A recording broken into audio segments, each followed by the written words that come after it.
Professor Robert Mundell, winner of the Nobel Prize for Economics, did the pioneering study on the euro that led ultimately to the introduction of the Eurozone. He's a distinguished speaker at the Asian Financial Forum in January 2011 in Hong Kong. So, Professor Mundell, thanks indeed for joining us here in Hong Kong. Now, one of the big issues at the moment is whether there's going to be a currency war, chiefly between the United States and China, with the US really demanding that China appreciates its currency, whereas the rest of the world looks at the US dollar, which is at the moment sinking. So what do you think? Do you think there will be a currency war?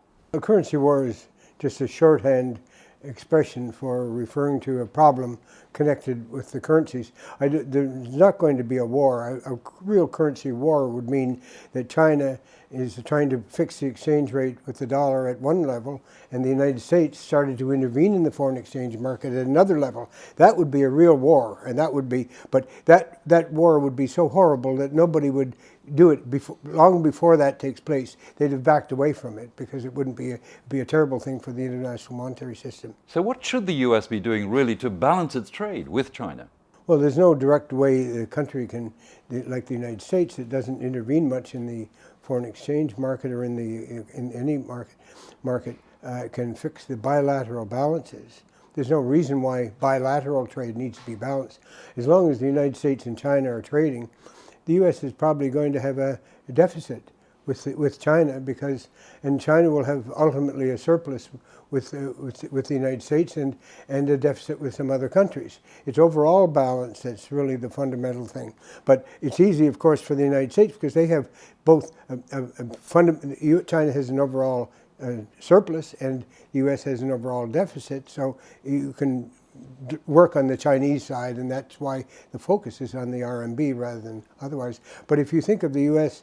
with a deficit that it's had of something like $800–700 billion over most of this period in the past that it had this deficit, the Chinese element of that deficit was about a quarter or maybe a third of it, and maybe it could even be getting up at some point to close to 40% of that deficit, but it's only part of it. And looking at it from the China point of view, do you think the Chinese government are taking the right track here, really allowing the renminbi to appreciate a little bit, but not too much? It's hard to say in a way because I think inside China there's not a complete unity of opinion inside China, just as in the Western democracies. There are divisions of opinion between, sometimes in the US, between the Treasury and the Federal Reserve, or between the Treasury and the State Department. I'm not among those people who think that China needs to change its exchange rate. That's only, you can have perfect balance between countries with fixed exchange rates. For example, Hong Kong has had a fixed exchange rate with the dollar since 1983 with its currency board system. It doesn't have any problems with it because it brings its accounts into balance and it allows its monetary policy to bring about equilibrium. But China doesn't have a strict currency board system like the United States. There's no automatic adjustment system that's going on in China. It's discretionary.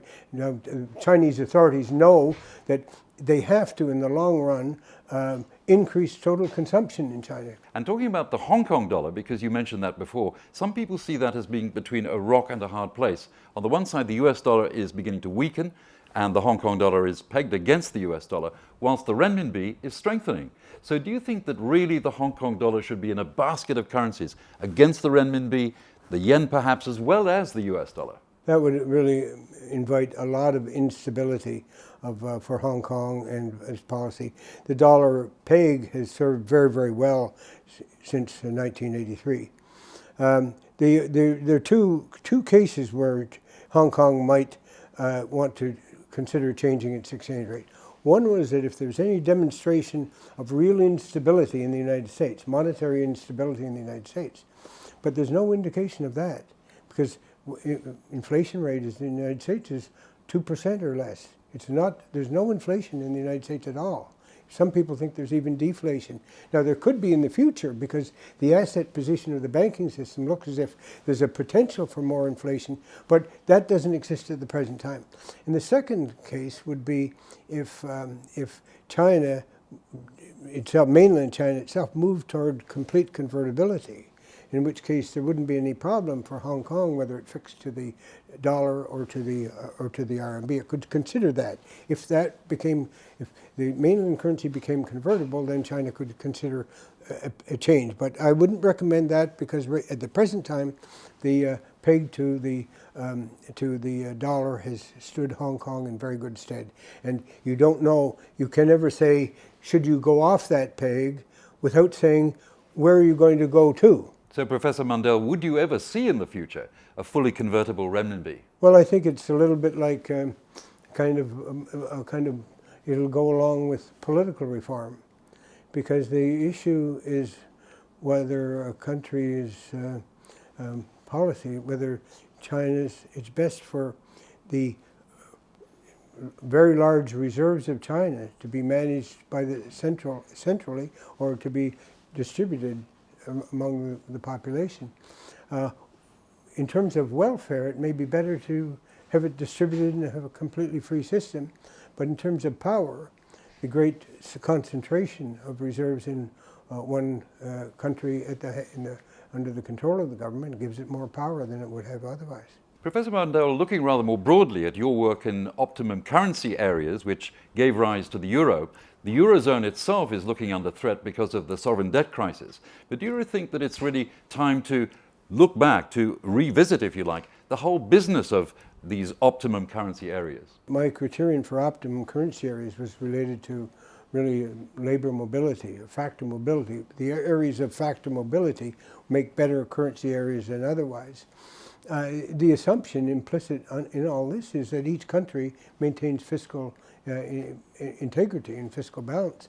The problem in Europe that's arisen and in the Eurozone is not strictly a euro problem, it's a fiscal problem of a few countries, typically poorer countries in the south of Europe, that entered the Eurozone, and because they gave up their currencies and share a common currency, they can, if they have an expanding government spending and even budget deficits, there's no threat of devaluation. So that removed a barrier to budget deficits, and that created a fiscal weakness. So I think there was a lack of emphasis, stress on the seriousness of the problem, of the importance of budget balance for countries. Now, you have now a problem in there where it may be in the future quite possible that one of the countries, one or two or three of those countries might have to have some kind of restructuring. Or instead of bankruptcy, they have some kind of restructuring. But I think that'll all take place within the context of the euro itself as it is, because there's no feasible way any of those countries leaving the Eurozone would make them better off. It would be a disaster for them. And given the question of optimum currencies, would you see those conditions arising here in Asia? The free trade zone between ASEAN and China is inevitably going to make a kind of the Chinese yuan be a very important dominant regional currency here. Whether or not Asia itself could come into the framework of an Asian currency area with an Asian currency would depend very much on, at least in the immediate future, on relations between China and Japan. And I think the two big currencies in Asia, right now, the way I see it is more likely that rather than an area that includes both, I see the Chinese currency in Asia expanding and becoming a regional, sub-regional area currency in this area, rather than integration of all of Asia. So you'd see the renminbi really linking up with other currencies, forming a monetary union. Well, remember, you have to, in spite of the RMB, the RMB is almost de facto convertible in many ways. You see, one of the global currency, the theoretical currency in the world is the SDR, the special drawing rights of the IMF, which is a basket right now of 4 of the major currencies. There are the dollar, euro, the pound sterling, and the Japanese yen. China has not been in this, and China should be put in this. I agree that even though the Chinese currency is inconvertible, or not completely convertible, that because of its great strength and because of the fact it's the biggest exporter in the world and number two power in the world by country, you can't exclude China's currency from this. So it should be put into this and along with the other 4 currencies. You have a 5-currency basket, and then it doesn't have to have a large weight in the basket the first time. Every 5 years they have a review of these. They're making their next review. It has to be by 2011. So they have to finish it up this year.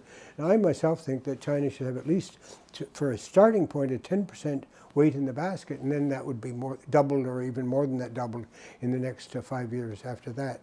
So I think that shows that the RMB is on its way to being one of the top currencies in the world. Maybe the dollar, euro, and the RMB will displace at the moment the yen and the pound sterling in the long run because of the great growth of China relative to those other countries. Professor Mundell, you're attending the Asian Financial Forum 2011 in January. What are the real big discussion points that you're going to be hearing there? Are they going to be the same as we've been discussing now? Well, I guess some of the issues we've been discussing, the role of the RMB in Asia, the possibility of an Asian currency area, whether a lot of people think it's possible. I once thought it would be worth considering and to doing, but I found the political elements may make it difficult to achieve.